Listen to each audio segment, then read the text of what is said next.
இன்றைக்கி வந்து வீடே மணக்கும் வஞ்சரம் மீன் குழம்பு எப்படி செய்யுதுன்னு பார்க்க போகிறோம். மீனை வந்து நல்லா அலசி எடுத்து வச்சுக்கிட்டாச்சு, கட் பண்ணி. அதுக்கு வந்து 1 ஸ்பூன் மிளகாய்த்தூள், 1/2 ஸ்பூன் வந்து மஞ்சத்தூள், கொஞ்சோண்டு கல் உப்பு, தண்ணி ஊற்றி அந்த இதை வந்துட்டு நல்லா பிசைஞ்சிட்டு இந்த மீனை போட்டு நல்லா பெதறி எடுத்து வச்சுக்கணும். உங்களுக்கு லெமன் ஃப்ளேவர் பிடிச்சிது அப்படின்னா லெமன் கூட புழிஞ்சு விட்டு பிசைஞ்சு வச்சுக்கலாம். குழம்பு வைக்கிறதுக்கு 1/2 மணி நேரத்துக்கு முன்னாடி வந்து இந்த மாதிரி பெசரி வச்சுட்டு குழம்பு வச்சோம் அப்படின்னா அந்த மீனில் வந்து அந்த எசன்ஸ் இலங்கி நல்லாயிருக்கும் சாப்பிட்றதுக்கு டேஸ்ட்டாக.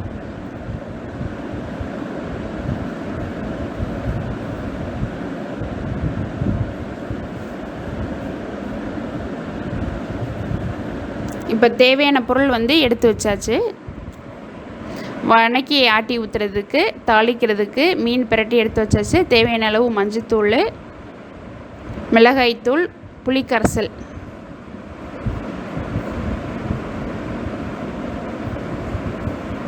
இதுக்கு வந்து வணக்கி ஆட்டி ஊற்றுறதுக்கு சின்ன வெங்காயம், தக்காளி, பூண்டு, சோம்பு, தேங்காய். இதை இந்த கலவையை வந்துட்டு நம்ம இப்போ வணக்க போகிறோம். மீன் குழம்புக்கு வந்து நல்லெண்ணெய் தான் எப்போதுமே டேஸ்ட் நல்லாயிருக்கும். அதனால் நான் வந்து நல்லெண்ணெய் தான் நான் ஊற்றிருக்கேன். இப்போ வெங்காயம், சின்ன வெங்காயம் போட்டால் டேஸ்ட் கொடுக்கும் மீன் குழம்புக்கு. அதனால் நான் எப்போதுமே வந்து சின்ன வெங்காயம் தான் சேர்த்து பண்ணுவேன்.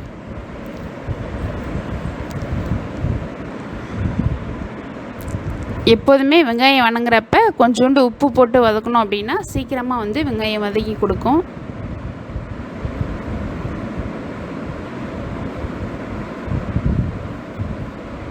அடுத்து 15 பல் பூண்டு.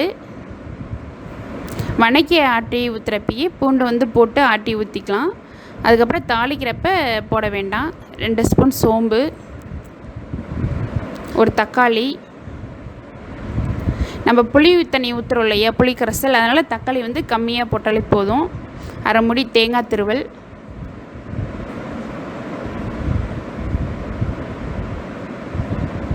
எல்லாத்தையும் போட்டு நல்லா வணக்கணும். வணக்கி ஒரு பிளேட்டில் போட்டு நல்லா ஆற வைக்கணும்.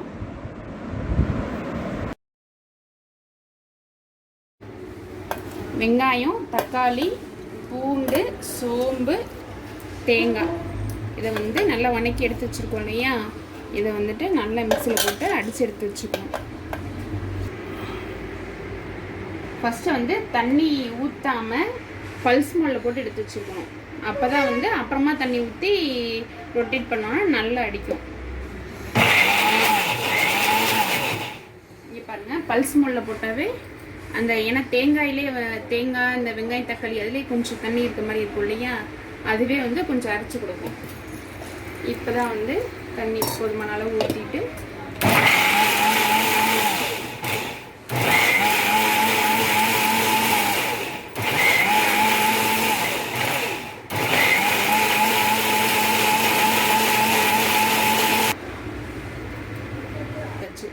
இந்த மாதிரி பல்ஸ் மோடில் போட்டுட்டு அப்புறம் தண்ணி ஊற்றி அடித்தோம் அப்படின்னா நல்ல நேவாக அரைச்சி போட்டோம். ஸ்டவ் ஆன் பண்ணியாச்சு. இதுக்கு வந்து கொஞ்சம் அகலமான தாச்சு அந்த மாதிரி கடாயை வச்சோம் அப்படின்னா நல்லாயிருக்கும். மீன் வந்து உடையாமல் செய்கிறதுக்கு நல்லாயிருக்கும்.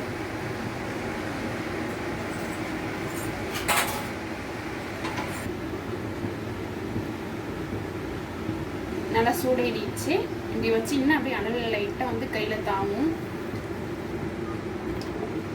இது வந்து நல்லெண்ணெய், செக்கில் ஆட்டில் நல்லெண்ணெயில் மீன் குழம்பு செஞ்சால் நல்லா டேஸ்ட்டாக இருக்கும். மீன் குழம்புக்கு வந்து கொஞ்சம் உண்டுனே வந்து 3 ஸ்பூன் எண்ணெய் ஊற்றுறோம் மற்ற குழம்புக்கு அப்படின்னா இதுக்கு ஒரு 4 ஸ்பூன் 1 ஸ்பூன் சேர்த்து ஊற்றணும். அப்போ தான் வந்து நல்லா மீன் குழம்புல வந்து அப்படியே எண்ணெய் தெரிஞ்சு நல்லா டேஸ்ட்டாக இருக்கும்.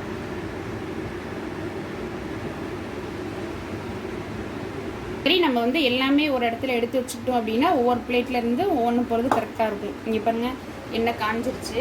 இப்போ வந்து இது தாளிக்கிறதுக்காக இந்த பிளேட்டில் எடுத்து வச்சுக்கோ அப்படின்னா ஈஸியாக இருக்கும். ஃபஸ்ட்டு சோம்பு. மீன் குழம்புக்கு வந்து எப்போதும் பட்டை கிராம்பு போடக்கூடாது, சோம்பு மட்டும் தான் போடணும். அடுத்து சின்ன வெங்காயம். மீன் குழம்புக்கு டேஸ்ட் கொடுக்குறதே வெங்காயம் தான். அது அந்த வெங்காயம் வந்து எண்ணெயிலே லைட்டாக அப்படியே நல்லா வதங்கி வந்துச்சு அப்படின்னா நல்லா டேஸ்ட்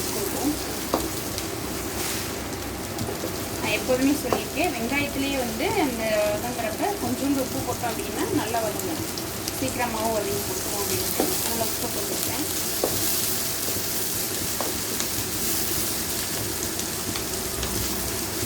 கொஞ்சம் லைட்டாக அப்படி படர்ந்த மாதிரி வச்சோம் அப்படின்னா நல்லா எல்லா வெங்காயமுமே நல்லா சீக்கிரம் வதங்கிடும்.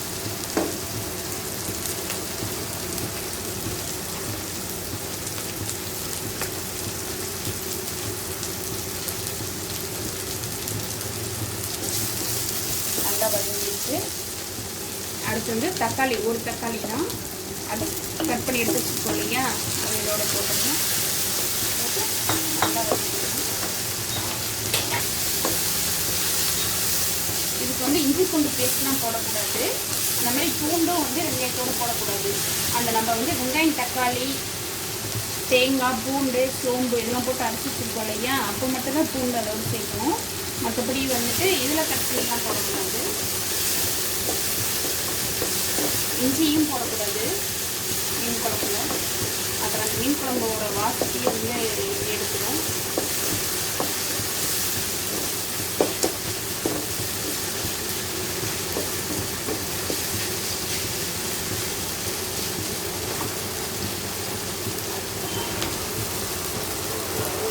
பாருங்கள் நல்லா வதங்கிடுச்சு வெங்காயம், தக்காளி. இந்த நேரத்தில் நம்ம வந்து அரைச்சி எடுத்து வச்சுக்கொள்ள வெங்காயம், தக்காளி, பூண்டு, சோம்பு, தேங்காய் இந்த கலவையை வந்து இதோட ஊற்றணும். ஊற்றி நல்லா கலக்கணும்.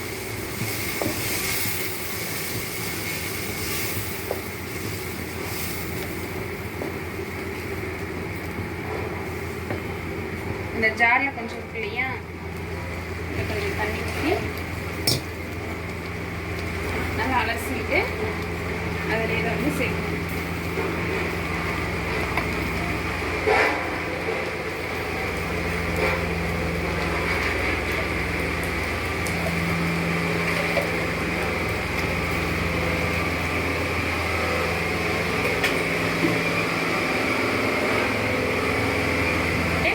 நம்ம எடுத்து வச்சுருக்கோம் இல்லையா 4 ஸ்பூன் மிளகாய் தூள், அதை வந்து இதில் சேர்க்கணும்.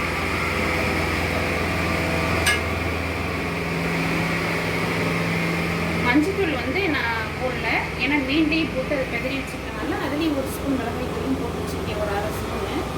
அதனால் இதில் ஒரு 4 ஸ்பூன் தான் போட்டிருக்கேன்.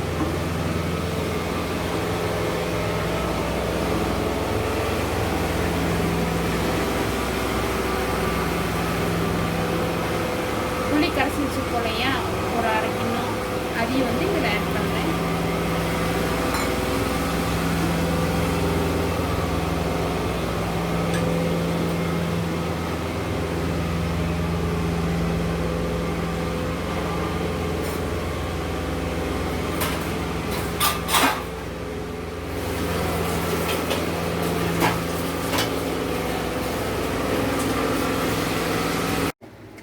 அரைச்சி வச்சுருக்க சாந்து, புளி கரைசல் எல்லாத்தையும் ஊற்றி நல்லா கொதி வந்ததுக்கு அப்புறமேட்டு தான் மீன் போடணும். மீன் போட்டு ஒரு கொதி வந்தோட்டி வெந்துடும் மீன் வந்துட்டு. மீன் குழம்பு இருக்கிறதுலே மீன் குழம்பு தான் டக்குன்னு சீக்கிரமாக ஆகிற குழம்பே மீன் குழம்பு தான். மீன் வந்து ஒரு கொதியிலே நல்லா வெந்துடும். ஏன்னா முன்னாடியே போட்டு மற்ற குழம்பு மாதிரிலாம் வச்சோம் அப்படின்னா மீன் வந்து உடஞ்சிருக்கிறதுக்கு சான்சஸ் இருக்குது. அதனால் இந்த கொதி வந்ததுக்கப்புறமா தான் மீனை வந்துட்டு இதில் ஓவர் ஸ்லைஸாக எடுத்து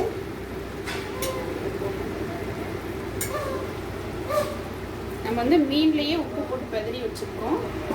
அது இல்லாமல் வெங்காயம் வதங்குறப்ப வேறு உப்பு சேர்த்துருக்கோம். அதனால் இப்போ வந்து ஒரு கொதி வந்ததுக்கு அப்புறமேட்டு டேஸ்ட் பார்த்துட்டு உப்பை போட்டுக்கலாம். இதில் பெதறி வச்சுருக்கோம் இல்லையா, அந்த உப்பு, மஞ்சத்தூள், மிளகாய்த்தூள், அது மீறி இருக்க எசன்ஸையும் இதில் ஊற்றலாம். காரம் கொஞ்சம் கம்மியாக இருக்குது, அதனால் 1 ஸ்பூன் மிளகாய்த்தூள். உப்பு கொஞ்சம் கம்மியாக இருக்குது, நல்லா உப்பு சேர்ந்துடும். அப்படின்ட்டு எப்படி இப்போ பார்க்கணும் அப்படின்னா, இங்கே பாருங்கள், இங்கே பார்த்தீங்கன்னா அந்த மீன் வந்து இப்படி பழப்பழம் இப்படி ஓப்பன் பண்ணி கொடுத்துருப்பாங்க, பிரிஞ்சு கொடுத்துருப்பாங்க. என்ன அந்த கன்சிஸ்டன்சி இந்த நேரத்தில் வந்து மீன் வெந்துருச்சு அப்படின்னு இருக்கும். இங்கே பாருங்க, தெரியுதுங்களா, இந்த லேயர் கோட்டிங் மாதிரி. மீன் குழம்புல வந்து இறக்குற டைமில் கருவேப்பிலையும் கொத்தமல்லியும் போட்டால் நல்ல ஃப்ளேவர், அந்த டேஸ்ட் கொடுக்கும்.